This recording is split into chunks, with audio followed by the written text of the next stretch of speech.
тамошобинони азиз, тоҷикон ҳамчун миллати қадимаи ориёӣ дар тамоми соҳаҳои илм ва фарҳанг намояндагони барҷастаи худро доранд.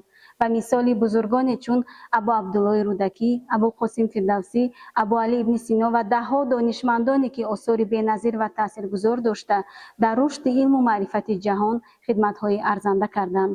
дар ин замина дар паёми соли 2025 асосгузори сулҳу ваҳдати миллӣ, пешвои миллат, президенти ҷумҳурии Тоҷикистон муҳтарам Эмомалӣ Раҳмон ба бузургтарин ёдгории адабиёти классикии форсӣ-тоҷикӣ шоҳномаи Ҳаким Абулқосим Фирдавсӣ таваҷҷӯҳи махсус зоҳир намуданд.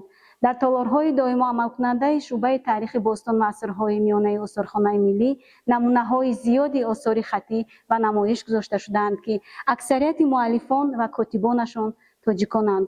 ҳаким Абулқосим Фирдавсӣ гӯяндаи номитарин ҳамосаи миллии қавмҳои эронинажод шоҳнома аст ки намунаи чопи сангии соли 1314 ҳиҷрӣ қамарӣ мутобиқ ба соли 1897 мелодии он дар осорхонаи миллӣ ба намоиш гузошта шудааст.